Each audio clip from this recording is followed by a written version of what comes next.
आरटीआयचे कार्यकर्ते विजय कुंभार यांनी निलंबित तहसीलदार सूर्यकांत येवले यांचे कारनामे समोर आणलेत। या अधिकाऱ्यांना सरकारची फसवणूक केलेली आहे, करणं अधिक असल्याचं भासवत सरकारला फसवल्याचा आरोप त्यांनी केलाय। तर आरोपी जितका भ्रष्ट तितकाच अधिकाऱ्यांचा लाडका असतो, असा गंभीर आरोप विजय कुंभार यांनी केलाय। त्यांनी सूर्यकांत येवलेच्या भ्रष्टाचाराचे पुरावेही सादर केलेत। येवलेवरती 14 वर्षांच्या कारकिर्दीत 7 वेळा भ्रष्टाचाराचे आरोप करण्यात आले, तर 3 वेळा निलंबन करण्यात आले।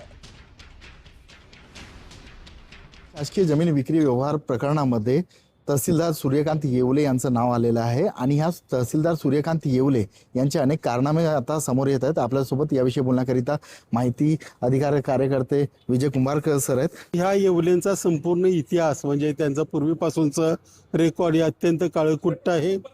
हे येवले 2001 मध्ये त्यावेळेला MPSC घोटाळा गाजला होता, त्याच्यातले त्यांनी अपंग कर्णबधीर म्हणून याच्यामध्ये त्यांनी निवड झालेली आहे। जेवढे पत्रकार माझ्याशी बोलले त्यानुसार तर ते कर्णबधीर वाटत नाहीये, त्यामुळे याचीही चौकशी झाली पाहिजे। राजकीय वरदहस्त आहेच, परंतु आत्ता आपण कुणाचा राजकीय वरदहस्त होता हे आपण सांगू शकत नाही, कारण या घोटाळ्याशी कोण संबंधित आहे ते आपल्याला माहिती आहे।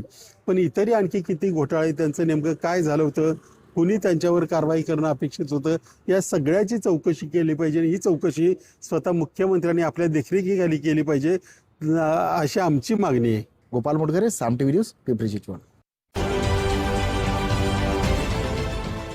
देश विदेशातील प्रत्येक घडामोडींचे लाईव्ह अपडेट मिळवण्यासाठी आता साम टीव्हीच्या सर्व सोशल मीडिया प्लॅटफॉर्मला लाईक, फॉलो आणि सबस्क्राईब करा।